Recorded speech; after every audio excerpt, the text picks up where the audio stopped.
to it. 5-inch exposure and a 7-inch exposure. That's the 12-inch panel. This is the 16-inch panel. The staggered edge, obviously you're going to have to measure everything from the top on the straight edge because you can't really. And that's where it's handy. If I snap the 8 1/4, my 15 3/4 and then top each board, it doesn't matter whether it's straight or staggered. If it was the staggered's tough, you have to go from top of panel to make that work. Any questions about the availability, how to nail it, or how to lay it out? Let that soak in. Read that manual. You know, I've worked for Hardy for 5 years. I was a siding contractor for 20 years. Still took my head to get around it. The real important stuff, the 3-2-1. The notches match up. It's the 3-2-1, and not going back. It's 3-2-1, 3-2-1, 3-2-1, as long as that building is. And once you build that out, it's a matter of just backfilling. It's a good system if you know how to work it. So our individual shingles are a little bit longer. They're 18-inch shingles, so the max exposure on those is 8 inches. So with 8-inch exposure and I'm 1 inch above, all the nails are going to be at 9 inches. If I want to use these shingles at a 5-inch, where would I put my nail? 1 inch above that drip edge. So whatever exposure I choose, that nail is always going to be overlapped by 1 inch of board. So with our max exposure, 8-inch, all these nails are going to be 9 inches up from the top of the panel. 3 sizes: a 6 1/4, a 8 1/4, and a 12 inches. Basically our lap siding that is cut to length. You're always going to fasten 1 inch from the side edge up 9 inches. Hardy makes you put 3 in there. You can put 3 in ours if you want, but typically even on the 12-inch you're just going to use 2 fasteners, 1 inch from the edge. Don't go over too far, because if you're 1.5 inches, there's a good chance you're going to expose that fastener. I mean, it's not the end of the world, but the closer you are to the edge, the less cup you get. And with wood, it's really important. With this stuff, not so much. 1/4 inch keyway minimum, and then 1.5 inch offset minimum. So my rule, and actually the Cedar Council of America, is you don't want to stack a keyway within 1 course. So if I was to put a keyway here, I'd be okay, but if I wouldn't want to put my keyway here. Typically you've got to have 3 courses for that water so it doesn't find its way from keyway to keyway. And we don't say that in here, that's just that's an aesthetic thing that I do. Corner boards, you could lace these. Even with shingles, even though it's only this big, you still need that 1/8 of an inch to allow for that structural movement, for the caulking, the key in there. With shingles, it's really important, more important than anything else, to get your hammer out and cinch it up as you go. Shingles have a tendency to want to fly out, and the only way to fix it is a bunch of face nails. As you go, even more important than lap side, you need to cinch it up as you go, because face nails after the fact ruin the aesthetic of it. And you really don't need to do that if you get your hammer out and with good placement. Same starter again, that starter piece, and then the 8 1/4. Now if I'm going to be using this on my widest exposure, I can't use 8 1/4. I need to use a 9 1/4. You can use 8 1/4 for the 16-inch panel, but if you're going to go with the maximum exposure here, you need your 9 1/4 for a starter strip. That make sense? Okay, what do we got? I think that covers it. Must be installed over instructor sheet. So the shape siding, it's a different offset because the 21 inches is a split to one of the keyways. So you're not going to be putting it at 16 inches like a random or a straight. For the octagon, for this half round, 21 inches is the split between the keyways. Left or right doesn't matter with this. Same every other keyway, 1 inch above the keyway. Everybody savvy? Same thing for the octagon. Now if I'm starting in a gable and I want a single half round or I want a single octagon, I got to do a little math. So I'll take my rise, divide that by 7. If it goes into there an even number, I'm going to center up a panel. If it goes into an odd number, I'm going to go a panel each side of that plumb line. And if you do that and your math's close, you're going to end up with a single shingle at the top versus something dysfunctional. That everybody make sense to you? You're still going to need that same starter piece. 9 1/4, 8 1/4 for this because we only make the 6 inches for that. Okay, shape siding summary. You have to have plywood behind it. Different position and nailing is required depending on individual shingles or the shapes or the straight edge. 6 inches for the random, 21 inches for the octagon and the half round. If you're installing the perfection shingle, you're going to have to flip every other one of those upside down so you don't stack the keyways. Use notch to identify the installation, blah, blah, blah. All right, we're almost done. Woo! Okay, vertical siding. So we want all the edges supported with frame. So bottom on the mud sill, landing the vertical on a stud, whether you're using it horizontally or vertically, you should be breaking that 8 foot or 4 foot on the studs. Fasten no closer than to, oh, that's a bad picture there. That is a bad picture. That's how not to do it there. Negative Ghost Rider. Negative Ghost Rider, let's see, so 6 inches on the edge, 12 inches in the field. In the field basically means in the middle. So 24-inch maximum for your framing. So I'm going to put a nail every 6 inches on the edge, and depending on my frame, and if it's 24 inches, I'm just going to put a row of nails 12 inches apart. It's 6 inches on center. I'm going to have 2 rows of nails 12 inches apart. Really important that you don't countersink these. When I'm installing panel, I'll tack a couple pieces up, and I'll make sure it's cinched up. If you just start putting 2 panels together and nailing it, you're going to have problems because you haven't cinched it up. You really need to suck the bow out of it. You need to get it sucked up to your substrate before you start nailing stuff off. And if you do that, you have a more consistent drive with your nails. It's really important you don't countersink your nails. This is a better detail of that 2 inches over and 2 inches up. Breaking on frame, we got weather resistant behind it, weather resistant barrier behind it, moderate contact. Now if we do this, that's good. We don't show any additional flashing for that.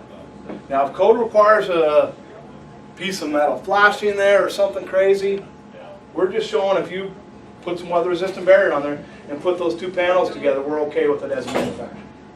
You can do anything in addition to that if you want, but this is what we show. Unlike our lap siding where we're showing a piece of back flashing in addition to the weather resistant barrier.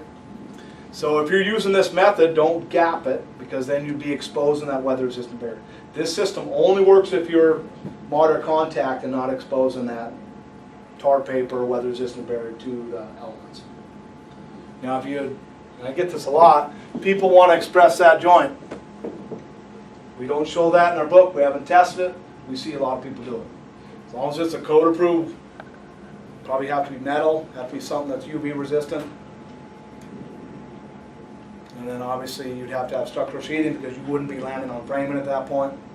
If this was just plywood, it's funny because it's the exact same nail pattern, 6 inches on the edge, 12 inches in the field. Has a little different wind load value, but it's the same fastener pattern. Oh, yeah, I hate when that happens. A little, I can see why I did that because stainless steel nails don't pull out. This is a custom job in Canada. So that nail there that's one of those nails where you popped it and it basically blasted the back out of it. And you get that a lot. People, you can't be ham-fisted with this stuff. So the Easy Trim, we've made them an exception. Any other time you're going to have to be a 1/4 inch off this flash to meet code. We made an exception with Easy Trim, and we allow them to put the horizontal flashing right down tight to the product. The reason why we do that is because that looks good, that would look funny. This is actually supports the panel. The testing we did was with this sitting on the flashing, with this flashing nailed in the framing every 16 inches, 24 inches. You can't caulk this because you still have to follow code that says you have to have a way for water to escape the walls. Everybody cool with that? Is that the fry regular stuff? This is the Easy Trim. The neat thing about this, and we're pretty close here, The neat thing about this is, unlike the Fry Regula system where I actually have to notch out these, they actually come pre-notched now, but you have to buy left and rights. This system, once I put in my inside-outside corners, these just slip in there. So they're nice and safe. It allows the installer to cut multiple pieces and a little bit of wiggle room. Whereas anything else, if you cut metal too short, it's too short. With this, you've got that slip. So it's a little easier to work with. The most important thing, and other manufacturers have been taking this idea, is they have figured out a way to ease some of the restricted access that you see with a J-molded panel and panels. So I've got my inside corner here, I've got my outside corner. How am I going to get my panel in there? I can't bend it to fit in there. Only thing I can do is really drop it in from the top. With this backer plate, you're going to put your inside outside corners in first. You're going to put those horizontal pieces in. And then I'm going to put this backer piece in the intermediate sections. Nail that in there. Stuff my panel underneath the Z into the corner. And then once I'm all nailed off, I'll just take some caulking. This has some barbs on it, and with a beater board, clamps right in. So this doesn't work if you've got the window right next to the inside corner. There's not much you can do with that, but this helps a little bit with the restricted access. Kind of a neat system. If you're not familiar with it, I'm going to move on, and if you guys have any more questions, I can talk more about it after we're all said and done. I've just got a couple more slides to go through. What? So people don't want to put nails in panels. They want to countersink them. Don't let them do that. You'll fall off and hurt somebody. These guys put some nails in there, but if you put too few nails in panel, the few that are in there have too much stress on them. So there's a good chance they're going to crack out.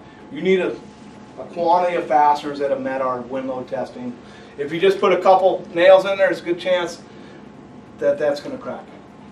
So this guy had 4 nails here, nothing over here. Go figure that it popped out of there. He's got 1 nail there. You know, it's very common. You're really just relying on these moldings to hold it in. We actually had a job in Seattle where the panels blew off, and I said, "Oh, what's the problem?" I go, I'm looking at the panel, and I got about 1/8 of an inch before I see the patch on it. But basically it took half the board, pushed it through itself, and go figure it blew off. So they're going to want you to say it's okay to countersink a patch.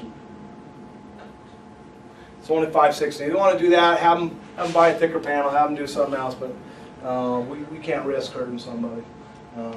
Maybe verbally with nobody looking, but you know, don't risk the company for one job.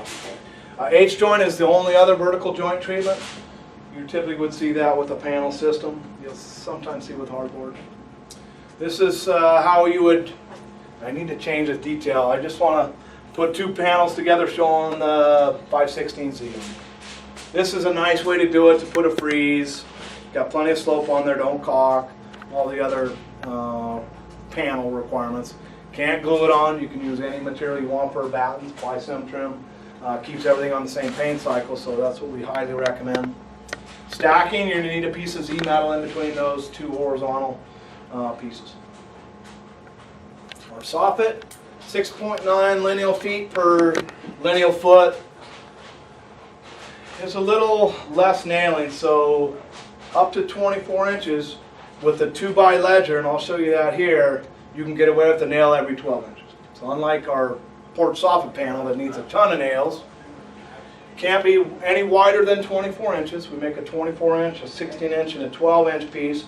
You are going to need a 2x ledger and a 2x sub fascia to nail this soffit in 2.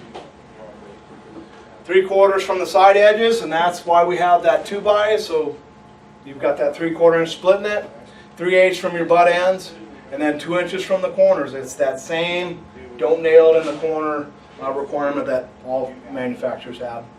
12 inch on center for your fasteners, back and ends. And then the butt ends, just for giggles, you probably should support those butt ends so it doesn't deflect and it's a little cleaner. You put some closure trim on it. Always put the venting to the outside. This is showing the subfascia. You do need to nail something, either block it or do a subfascia, because you need that 2 inch and a half ledger on each side. And this guy was really slick. He shimmed all the stuff out. That's a nice job. Was that your job? No, I didn't do work like that. That takes way too much time. So I got a call from Donna Lyons. You met the lovely lady today, and the question was, I think it was from U.S. Lumber. He said, "Can I use our 1/4 inch porch ceiling panel in vertical application?" No. Well, then they could, but we wouldn't be able to support it because we don't have any testing for that. If we haven't tested it, we can't support it. You can do anything you want, but you can't get our blessing unless it's been tested by a third party. Not that we can't trust ourselves, but it's the ethical way to do things. It's a 1/4 inch by 4 by 8. We don't have a 9 foot. We don't have a 10 foot. It's a 4 by 8 panel, 1/4 inch thick, and we make it a 1/4 inch thick. So if you're doing your soffit, or if you're matching it up with the 12 inch, 16 inch, or 24 inch, everything's on that same plane. A lot of times you're going to see a 3 foot eave mixed in with the 12 or 24 inch. So we keep it consistent that way. It does have a tighter nailing pattern. Every 6 inches on the edge and 6 inches in the field. 2 inches from those corners. Breaking it on framing. Here's some options for how to do the butt joint. We do specify a special nail for it, a 099 minimum shank. The only way you're going to trip you up there is if the inspector is looking at the box and looking at our instructions. Typically, there's no way to gauge shank size and that kind of thing.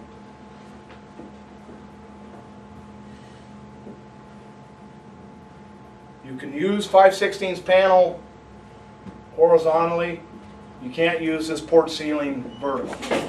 If you do use 5/16 panel in this soffit application, it has to be on the same nail schedule. 6 inches on the edge, 6 inches in the field.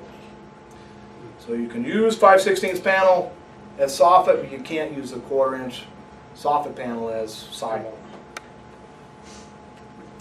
Okay, now onto the wall structures. So this is showing a CMU wall. They do make some fasteners that you can shoot siding right to a cinder block. Don't really recommend that. You're better off using those same fasteners and shooting on some furring. So let's see, this page is on.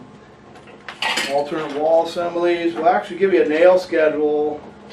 It's 26. So if I go with 3/4 inch batten every 8 inches, I can use an 1.25 inch roofing nail and I can get up to a 90 mile/an-hour wind gust. Actually 8 inches I can get 125. If I go every 12 inches with that same 1x4, I can get up to 90. Now if I use a 2x and go every 6 inches, then it would qualify as just all of our regular assemblies. Right. So depending on that wind load you need, we show a weather resistant barrier on here.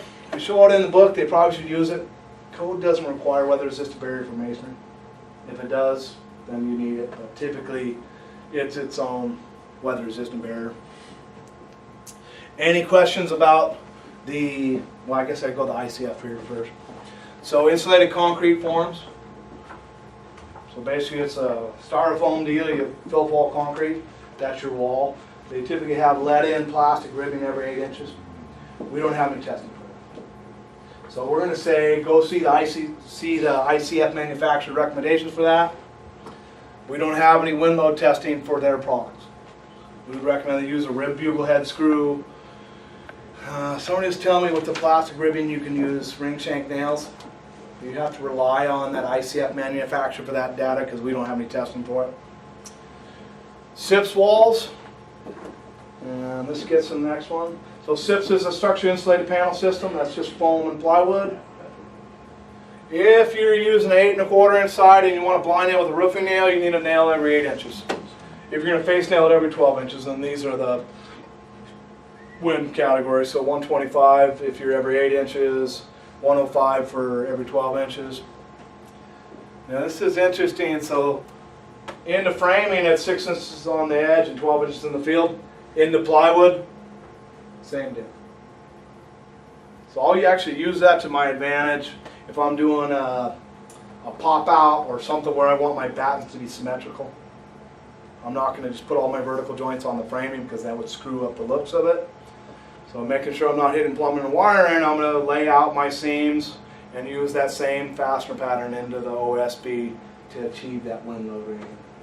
Between the nails in the panel and the trim, it's probably not going to go anywhere. But none of us in this room are going to prove that it won't go anywhere, okay? Lead them to the water, lead them, I mean, be as helpful as you can as far as giving them the information, but don't make the decision for them. Okay, one of the biggest key differences between us and them is that if you use their siding on anything but a 90-degree wall, it's not warranted. It's a huge difference. A lot of contemporary stuff with an angle on it, mounted roof, rain tables, any kind of flare to it. Their product isn't warranted. Ours is warranted up to 60 degrees off the ground. Can act as a roof. We do recommend that you use a ice and water shield or a minimum 15-pound felt behind it. It has to go over sheathing, and the most important part with any structure is that you don't let water get into the wall assembly. If you let water get into that wall assembly, it's going to peel the panel. And if it's cold enough, it's probably going to affect the board as well. So if you're doing this kind of deal, you want to make sure that you've got that capped off so you're not letting water get in there. I had a project in Seattle, not with our product, but they'd used the panel on a handrail, and all the handrail split, all the water got in there and peeled all the paint. Paint doesn't stick to what's wet, so keep fiber cement out of standing water. And if you're doing something like this, don't let water get into that wall assembly because it'll affect your finish. In Western washing, probably not affect the product, but paint doesn't stick to what's wet. 100% latex stain or solid paint. We do not want to see oil-based paint on there. Our minimums for the caulking are a ASTM C920 is basically a ASTM for fiber cement sealant. And then the class 25 is basically, it designates that it'll move up to 25% its width. The new OSI Max class 25, so it'll move up to 50%. It has that much more flexibility. So good stuff. Anything you use needs to be permanently flexible. You should probably put it in when it's not too cold or when it's not too wet. 1/8 of an inch gap minimum by us. Read the manufacturer's instructions on what they want if you want to have any kind of warranty. Read that manufacturer's requirements, and if you're smart, you'll do what they're asking you to do. 2 points of access. What you don't want to do is get this caulking in there so deep that it hits the paper because then it's locked in. What you want to do is just attach to the trim and to the side. So it's just stretching between the two. It's not locked into the corner. Color matched. Whatever you do, don't tool this with your finger. Color matched caulking is temperamental as it is, but once you thin it out, you can basically feather it to an edge. I wouldn't give it a week before it changes color. Caulking has to be basically a 1/4 inch minimum thickness for it to hold any of its color retention and to hold its flexibility. The caulking beads there work because, perfect.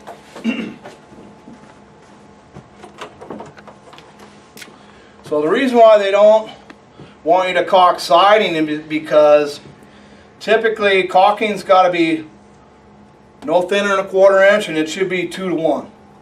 So it's got to be wider than it is deep, or it won't stretch. If it's put in like this, when this moves and this moves, it won't stretch because they call it muscle bound. So it's going to pull apart from one side or the other. To make this joint work, it's got to be 2 to 1 in a perfect scenario. Minimum for most caulking manufacturers is 1/4 by 1/4. Nobody wants to see a 1/4 inch joint except people selling LP. Knowing that, we don't want to see caulking of those joints. Back flashing, a lot easier on your clothes, a lot faster.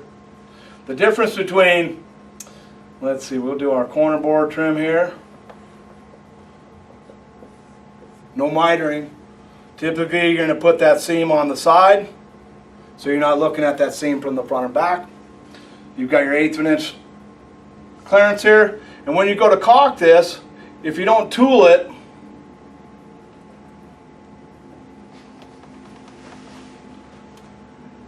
that's a fairly sharp, strong joint there. Whereas if I did this number, that's just going to peel off. So whatever you do, use the tip of the caulking gun so you're not finger painting with it. It makes a huge difference on the aesthetics and how well it holds and how long it holds color. So painting, do not paint backside. For all those reasons why we discussed earlier, it gives that easy way, path least resistance for any moisture that does get trapped in there. You need to paint the installed product within 6 months. It used to be 24 months. It's crazy. 6 months. If they go over 6 months, and that happens every once in a while, just say, hey, it's not the end of the world. You need to inspect your primer to make sure it's not flaking off.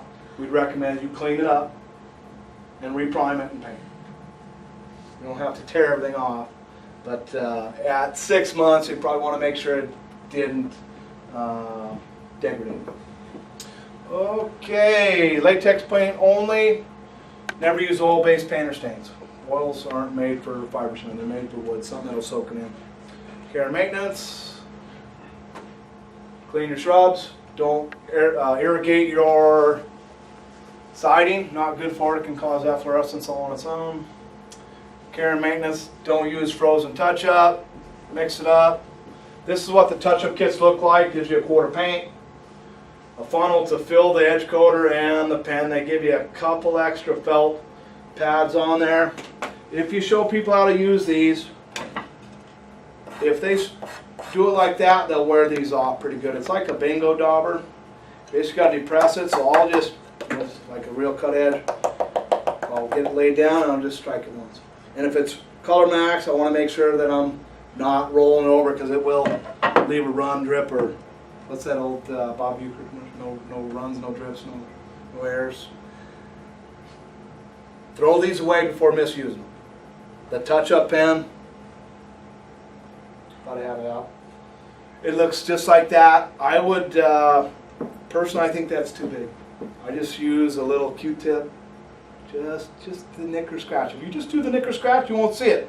If you start using that pen or this, you'll see it. So, depending on your customer, make sure that you're trying to minimize any of the scratching and scuffing. And when you do touch up, make sure it's clean, it's not too cold, and just a dab will do you. So with the Color Max stain, it's a little different system. It's way easier to work with. It's just a quart and a foam brush. You can lay that on a little too thick, so make sure you're knocking some of that stuff down. This is how you use the pen. Okay, care and maintenance. Just like anything, it's not maintenance free. You are going to have to clean it up once in a while. Refinishing, make sure it's clean. Efflorescence, what is it? So as you can see, that's what efflorescence looks like. Concrete, make sure anything that's made out of cement is going to have that acrylic salt in it. And when you soak it, it has a way of migrating out there. So what can be done? Make sure you don't kill all the vegetation around it. Soak the area down for 15 minutes with water. Soak it down with a mixture of 20–50% vinegar to water. Let that soak for 15 minutes and then hose it on. Simple. No pressure washing. No pressure No washing. pressure washing. No, simple Simon. If you have to scrub on a soft brush, bristle brush, don't use anything that'll mar. Do a test. For the most part, it might take a couple applications, but it's not a product issue. It's a cement issue, and typically it's caused by water intrusion from the inside. So if you're seeing that, you might be able to help them out and say, yeah, you've got some issues. If you're seeing efflorescence, there's a good chance of that there's a lot of water getting to the back of that board. And it's tough to see that while you're looking at it, but if I see that, I'm saying, something's fishy. If it wasn't storage and handling, then it's probably a design issue. House washes, they make a Mason Safe Select. That is efflorescence remover. They do make some commercial products for that, but it's as simple as some white vinegar and water. It doesn't have to be anything other than household materials. So code compliance, we're almost there. So what and why? Basically, codes were enacted to make up for shoddy builders in the past, and they're getting worse every year. We're going through the continuous insulation foam right now, which is really tough to hang anything on. Vinyl or fiber cement. Anything greater than 1 inch, I would have to do what?